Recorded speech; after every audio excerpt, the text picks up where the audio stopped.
Mi hermana se apoderó de la casa familiar y me convertí en su sirvienta. Cuando me negué a seguir pagando y cuidando a sus hijos, toda mi familia me dio la espalda. Entonces me fui y reconstruí mi vida en mis propios términos. Aún recuerdo el día que tomé la decisión de regresar a la casa de mis padres. Estaba en mi apartamento en Barcelona, disfrutando de mi café matutino cuando sonó el teléfono. Era mi madre, con la voz entrecortada, diciéndome que papá había sufrido un infarto. No es grave, pero necesitará cuidados, me explicó mientras yo sentía que el mundo se detenía. Y mi artritis está peor cada día. Alejandra, te necesitamos. Tenía 35 años, un puesto como ejecutiva de marketing en una empresa importante y una vida perfectamente organizada. Pero ante esas palabras, no lo dudé ni un segundo. Hablé con mi jefe, acordamos un traslado temporal para trabajar a distancia, y en menos de una semana estaba de vuelta en Madrid, en aquella casa familiar de 2 plantas con jardín trasero donde había crecido. La casa seguía igual, las mismas cortinas color crema, el mismo sofá desgastado, las mismas fotografías en las paredes. La mayoría eran de Carmen, mi hermana mayor. Carmen en su graduación, Carmen en su boda con Roberto, Carmen con sus hijos. Siempre fue la favorita, aunque mis padres nunca lo admitieran abiertamente. Será solo por unos meses, me dije mientras desempacaba en mi antigua habitación. Solo hasta que papá se recupere y mamá pueda moverse mejor. El primer mes transcurrió con relativa calma. Establecimos una rutina. Yo trabajaba desde casa por las mañanas, acompañaba a papá a sus revisiones médicas por las tardes, y ayudaba a mamá con las tareas que su artritis le dificultaba. También acordamos que contribuiría económicamente con la mitad de los gastos mientras estuviera allí. Todo parecía claro y justo. Una tarde, mientras regaba las plantas del jardín, Elena, nuestra vecina de toda la vida, se acercó a la valla que separaba nuestras casas. ¿Cómo va todo, Alejandra? ¿Tus padres mejoran?, preguntó con genuina preocupación. Papá está respondiendo bien al tratamiento, respondí con optimismo. Elena me miró con esa expresión que solo tienen las personas que te han visto crecer. Me alegro de que estés aquí para ayudarles, dijo, y luego bajó la voz. Solo ten cuidado de no caer en viejos patrones, ¿vale? A veces las familias tienen una forma de arrastrarnos de vuelta a roles que ya habíamos superado. En ese momento, sonreí y le resté importancia. No tenía idea de cuán proféticas serían sus palabras. 3 meses después de mi regreso, un domingo por la tarde, escuché el ruido de un coche aparcar frente a la casa. Me asomé por la ventana y vi un vehículo familiar del que descendían 4 personas, mi hermana Carmen, su esposo Roberto, y sus 2 hijos, Sofía de 7 años y Mateo de 5. Llevaban varias maletas y cajas. Bajé las escaleras confundida.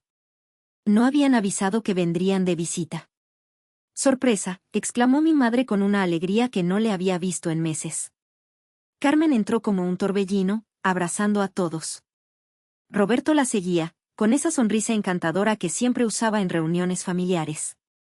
Los niños corrieron directamente a la cocina buscando dulces. ¿Qué hacéis aquí? ¿Por qué no avisasteis?, pregunté, intentando que mi voz sonara casual. Carmen y mi madre intercambiaron miradas, y fue entonces cuando mi padre, sentado en su sillón favorito, aclaró su garganta. Carmen y Roberto han tenido algunos problemas económicos, explicó. Han perdido su casa. El banco la embargó, añadió Roberto, bajando la mirada con aparente vergüenza. Hemos intentado todo, pero... Nos quedaremos aquí un tiempo, interrumpió Carmen, como si fuera lo más natural del mundo. Solo hasta que nos recuperemos y encontremos otro lugar. Mi madre me miró con ojos suplicantes. Alejandra, tendrás que compartir tu habitación con Sofía. Es solo temporal. Esa noche, mientras acomodaba mis cosas para hacer espacio a mi sobrina, sentí una inquietud que intenté ignorar. Es mi familia, me repetía. Están pasando por un mal momento. Es lo correcto. Las primeras semanas con la casa llena fueron caóticas pero llevaderas. Roberto se mostraba increíblemente agradecido, ofreciéndose para hacer pequeñas reparaciones en la casa y cocinando ocasionalmente. Carmen pasaba horas frente al ordenador, supuestamente enviando currículums y buscando trabajo. Tengo varias entrevistas programadas, decía con optimismo. Pronto encontraremos nuestro propio lugar. Un domingo, mientras todos comíamos en el jardín, mi primo Javier vino de visita. Siempre habíamos sido cercanos, casi como hermanos. Después de la comida, me ayudó a recoger los platos mientras los demás descansaban. ¿Cómo lo llevas?, preguntó en voz baja. Bien, respondí automáticamente. Es un poco apretado, pero es familia. Javier me miró fijamente.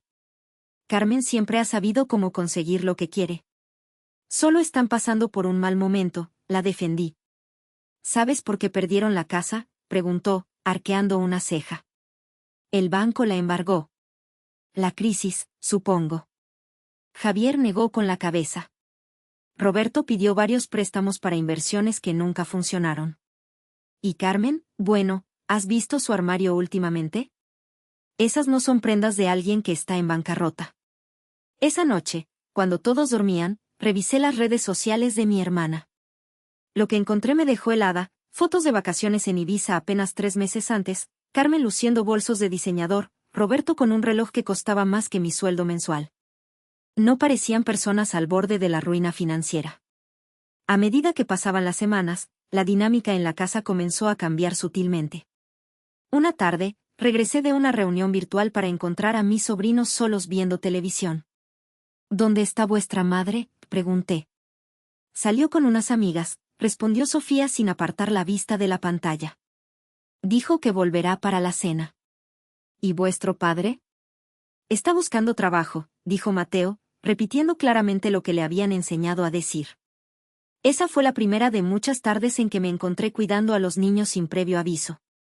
Al principio eran emergencias, luego se convirtieron en rutina. Alejandra no tiene hijos, tiene tiempo, escuché decir a Carmen a mi madre una noche. Un día, Roberto se acercó mientras yo trabajaba en mi ordenador. Alejandra, odio molestarte, pero tengo una entrevista importante mañana y necesito algo de dinero para un traje nuevo. Te lo devolveré en cuanto cobre mi primer sueldo. Le presté 200 euros. Nunca los recuperé. Tampoco los siguientes 300 que me pidió para gastos médicos de Mateo, ni los 500 para un curso de formación. Mientras tanto, las facturas de la casa se disparaban. El consumo de agua, electricidad y comida se había multiplicado, y mis padres comenzaron a insinuar que debería contribuir más. Carmen tiene a los niños, explicaba mi madre. Y Roberto está en proceso de encontrar trabajo. Tú tienes un buen sueldo y no tienes tantos gastos. 6 meses después de la llegada de Carmen y su familia, mi vida había cambiado por completo. Ya no dormía en mi habitación, sino en un pequeño cuarto de servicio en la planta baja que habíamos acondicionado. Es mejor para ti, había dicho mi padre. Así tienes más privacidad para tu trabajo. La realidad era que Carmen y Roberto necesitaban más espacio y habían reclamado mi habitación. Pagaba el 70% de todos los gastos de la casa. Cuidaba a mis sobrinos casi todas las tardes. Cocinaba para todos los fines de semana. Y aún así, sentía que nunca era suficiente. Una tarde, mientras buscaba unos documentos en el despacho de mi padre, encontré papeles recientes de la propiedad. Mi corazón se detuvo al leer que mis padres habían transferido el 40% de la propiedad de la casa a nombre de Carmen. Sin consultarme, sin mencionarlo siquiera. Esa noche no pude dormir. A la mañana siguiente, llamé a Javier. Necesito hablar contigo, le dije con la voz temblorosa. Nos encontramos en una cafetería cercana. Le mostré las copias de los documentos que había encontrado. Lo sospechaba, dijo Javier después de examinarlos. Carmen siempre ha querido la casa. Y ahora que está dentro, no creo que tenga intención de irse. ¿Qué quieres decir? La escuché hablar con Roberto hace unas semanas, cuando vine a visitar a tus padres. Están planeando quedarse permanentemente. Roberto mencionó algo sobre, eventualmente conseguir toda la casa. Sentí que me faltaba el aire. Pero es también mi casa. Mis padres siempre dijeron que sería para ambas. Alejandra, Javier me tomó de la mano, sabes que para tus padres, Carmen siempre ha sido la prioridad. Tiene hijos, una familia verdadera, según ellos. Sus palabras me golpearon como un puñetazo. Era verdad. Desde que tenía memoria, mis logros siempre habían sido secundarios frente a los de Carmen. Mi graduación universitaria con honores apenas mereció una pequeña cena, mientras que la boda de Carmen fue el evento del año. Mi ascenso laboral fue mencionado de pasada, pero el nacimiento de cada uno de sus hijos fue celebrado durante semanas. Esa tarde, intenté hablar con mis padres. Los encontré en el jardín, disfrutando del sol mientras mis sobrinos jugaban. Necesito hablaros sobre la situación en casa, comencé, sentándome frente a ellos. ¿Qué situación?, preguntó mi padre, frunciendo el ceño. Carmen y Roberto llevan aquí 6 meses. No veo que estén buscando trabajo realmente. Estoy pagando la mayoría de los gastos y cuidando a los niños constantemente. Mi madre suspiró como si estuviera tratando con una niña caprichosa. Alejandra, están pasando por momentos difíciles. Vi los documentos de la propiedad, dije directamente. ¿Por qué le habéis dado parte de la casa a Carmen sin consultarme? Mis padres intercambiaron miradas incómodas. Carmen tiene una familia que mantener, respondió finalmente mi padre. Necesita seguridad. ¿Y yo no? ¿Mi seguridad no importa? Mi madre tomó mi mano con condescendencia. Cariño, tú tienes tu carrera. Carmen tiene responsabilidades, bocas que alimentar. Es diferente. Diferentes responsabilidades, diferentes necesidades, añadió mi padre. Carmen representa la continuidad de la familia. Sus hijos son nuestro legado. Sus palabras me dejaron sin aliento. Toda mi vida había sentido que tenía que esforzarme el doble para recibir la mitad del reconocimiento que Carmen, pero nunca lo habían expresado tan claramente. ¿Así que mi propósito es simplemente ayudar a Carmen y su familia? ¿Qué hay de mi vida? Cuando tengas tu propia familia lo entenderás, sentenció mi madre, dando por terminada la conversación. Las semanas siguientes fueron un infierno. Desarrollé insomnio, perdí peso, y mi rendimiento laboral comenzó a resentirse. Elena me encontró llorando en el jardín una tarde. Tienes que salir de ahí, me dijo con firmeza. Te están destruyendo. Pero, ¿cómo abandonas a tu familia? ¿Cómo te alejas de las personas que se supone que debes amar incondicionalmente? La respuesta llegó un viernes por la tarde. Mi jefe me llamó con una noticia extraordinaria. Querían que presentara nuestro nuevo proyecto a un cliente importante en Valencia. Era una oportunidad única, un fin de semana que podría cambiar mi carrera. Necesito que estés allí el sábado y domingo, me explicó. Todos los gastos pagados, por supuesto. Acepté inmediatamente. Cuando colgué, me sentí eufórica por primera vez en meses. Un fin de semana lejos, un recordatorio de que existía un mundo más allá de estas 4 paredes donde me sentía cada vez más atrapada. Mi alegría duró exactamente 20 minutos, hasta que Carmen y Roberto entraron en la cocina mientras preparaba la cena. Alejandra, Roberto y yo vamos a un evento importante este fin de semana, anunció Carmen. Necesitamos que cuides a los niños de viernes a domingo. Respiré hondo antes de responder. Lo siento, pero no puedo. Tengo un viaje de trabajo a Valencia. Es muy importante. El silencio que siguió fue ensordecedor. Carmen me miró como si le hubiera abofeteado. ¿Cómo que no puedes? Siempre los cuidas los fines de semana. Este fin de semana no. Lo siento, pero es una oportunidad importante para mi carrera. Roberto intervino, su tono falsamente conciliador. Seguro que puedes posponerlo. Es solo un trabajo, la familia es lo primero. No puedo posponerlo, respondí, manteniéndome firme. Ya está todo organizado. Carmen salió furiosa de la cocina. Minutos después, escuché gritos en el salón. Cuando entré, toda la familia estaba reunida, mis padres, Carmen, Roberto, incluso los niños observaban desde un rincón. No puedo creer tu egoísmo, gritaba Carmen. Siempre pensando solo en ti. ¿Mi egoísmo?, respondí, sintiendo como años de resentimiento bullían dentro de mí. Llevo meses manteniendo esta casa, cuidando a tus hijos, cediendo mi espacio, mi tiempo, mi dinero. ¿Y soy yo la egoísta por querer un fin de semana para mi trabajo? Tu propósito aquí es ayudarnos, espetó Carmen, revelando finalmente su verdadera cara. No tienes hijos ni esposo, ¿qué más vas a hacer con tu vida? Sus palabras me golpearon como un látigo.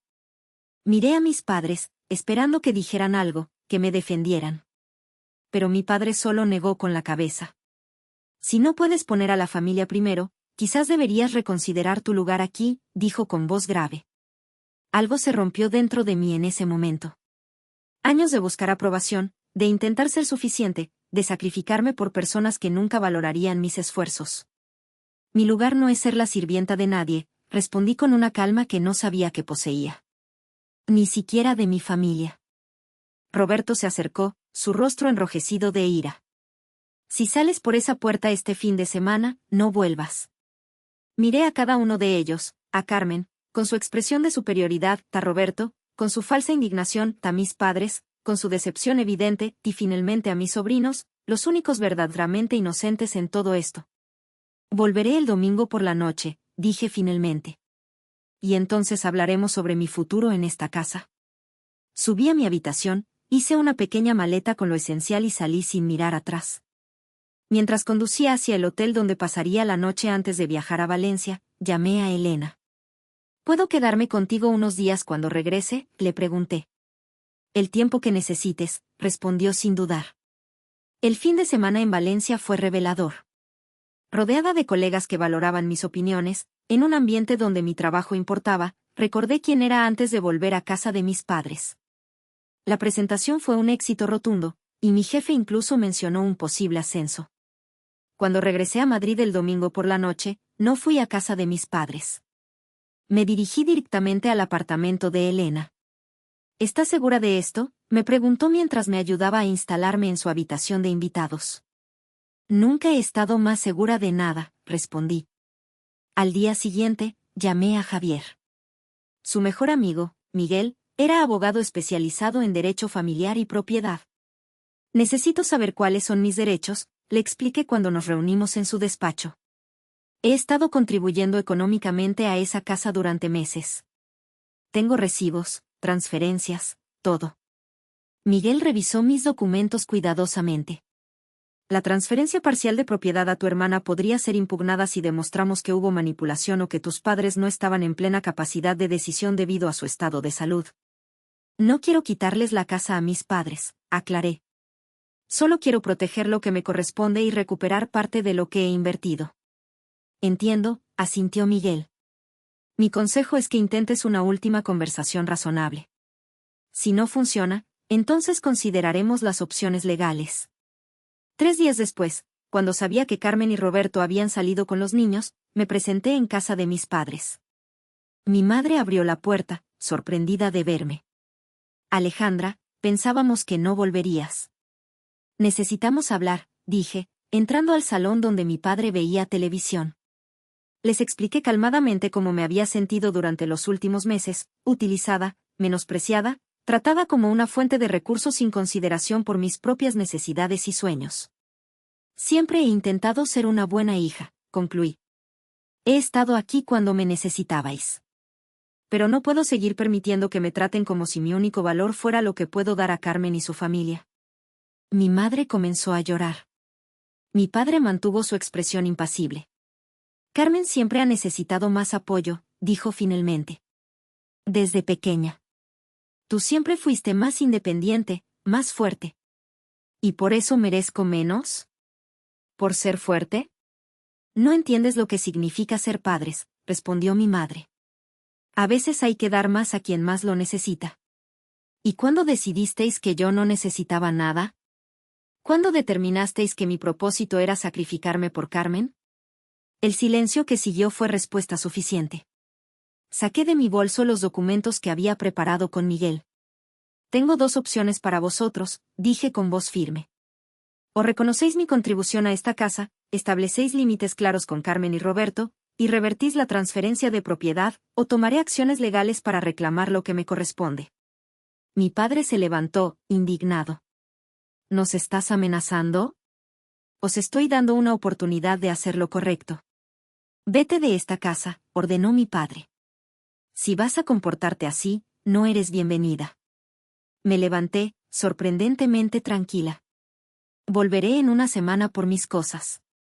Y recibiréis noticias de mi abogado. Esa misma tarde, envié una carta formal redactada por Miguel, reclamando mi parte de la propiedad y el reembolso de los gastos que había cubierto durante los últimos meses. También dejé de pagar las facturas de la casa. Las semanas siguientes fueron un torbellino de emociones. Carmen me bombardeó con mensajes, alternando entre insultos y súplicas. Mis padres llamaban constantemente, pero nunca para disculparse, solo para intentar hacerme sentir culpable. Roberto incluso apareció en mi trabajo un día, causando una escena que casi me cuesta el puesto. Lo más doloroso fueron los mensajes de Sofía. Tía Alejandra, te echo de menos. ¿Por qué ya no vienes a vernos? Mamá dice que nos abandonaste. Cada mensaje era como un puñal, pero me mantuve firme. Encontré un pequeño apartamento cerca del centro, me concentré en mi trabajo, y comencé a reconstruir mi vida pieza por pieza. 3 meses después de mi partida, recibí una visita inesperada. Era un sábado por la mañana y estaba regando las plantas de mi pequeño balcón cuando sonó el timbre. Al abrir, me encontré con Javier, y para mi sorpresa, Sofía y Mateo. Tía Alejandra, gritaron al unísono, lanzándose a abrazarme. Miré a Javier, confundida. Carmen me pidió que los llevara al parque, explicó. Pensé que te gustaría verlos. Pasamos la mañana juntos. Mientras los niños veían una película en mi sala, Javier me puso al día. Las cosas están mal en casa, me confesó en voz baja. Carmen y Roberto pelean constantemente. Parece que Roberto tiene otra familia. ¿Qué? Una mujer en Toledo, con la que tiene un hijo de 2 años. Carmen lo descubrió hace unas semanas. Está destrozada. Sentí una punzada de compasión por mi hermana, a pesar de todo. Y hay más, continuó Javier. Tus padres están empezando a ver la verdadera naturaleza de Carmen y Roberto. Las facturas se acumulan, nadie las paga. Roberto desaparece durante días. Carmen no hace nada en la casa. Esa misma tarde, mientras Javier llevaba a los niños de vuelta, recibí una llamada de un número desconocido. Era mi madre. Alejandra, su voz sonaba cansada, derrotada. Sé que no merezco pedirte nada, pero necesito hablar contigo. Nos encontramos al día siguiente en una cafetería neutral. Mi madre había envejecido años en solo meses. Cometimos un error, admitió, las palabras saliendo con dificultad. Tu padre nunca lo dirá, es demasiado orgulloso. Pero yo necesito decírtelo. Me contó cómo Roberto había desaparecido, llevándose el poco dinero que quedaba en la casa. Como Carmen se había derrumbado, incapaz de funcionar. Como los niños preguntaban constantemente por mí. No te pido que vuelvas, dijo finalmente. Solo que no abandones a los niños. Ellos te quieren, y no tienen la culpa de nada. Mantuve mis límites claros.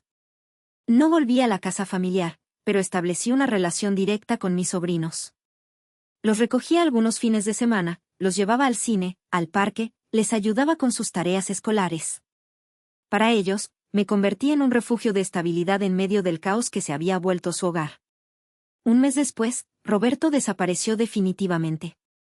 Se supo que había estafado a varios conocidos y tenía deudas por toda la ciudad. Carmen se encontró, por primera vez en su vida, teniendo que valerse por sí misma. Para mi sorpresa, lo hizo. Consiguió un trabajo como recepcionista en una clínica dental. No era glamuroso ni bien pagado, pero era un comienzo. La vi transformarse lentamente de la hermana mimada y manipuladora en una mujer que comenzaba a entender el valor del esfuerzo. Mi relación con mis padres también evolucionó. Nunca volvió a ser lo que fue, pero encontramos un nuevo equilibrio. Mi padre, a regañadientes, revirtió la transferencia de propiedad. Mi madre comenzó a tratarme con un respeto que nunca antes había mostrado. 1 año después de mi partida, había prosperado en mi carrera. El proyecto de Valencia me había valido un ascenso importante. Mi apartamento, aunque pequeño, estaba decorado exactamente como yo quería. Tenía nuevos amigos, había retomado viejas aficiones, e incluso había comenzado a salir con alguien. En Navidad, acepté la invitación para cenar en casa de mis padres. Fue una velada extraña pero reveladora. Carmen, más delgada y con el rostro marcado por el cansancio, me recibió con un abrazo genuino. Los niños corrieron a mostrarme sus regalos. Mi padre, aún reservado, me ofreció una copa de mi vino favorito. Durante la cena, noté cómo la dinámica había cambiado. Ya no era la hermana invisible. Mis opiniones eran escuchadas, mis logros reconocidos. No era perfecto, pero era un comienzo. Esa noche, mientras ayudaba a mi madre a recoger la mesa, ella me tomó de la mano. Gracias por no abandonarnos del todo, dijo en voz baja. Sé que no lo merecíamos. No abandoné a la familia, respondí. Solo establecí límites saludables.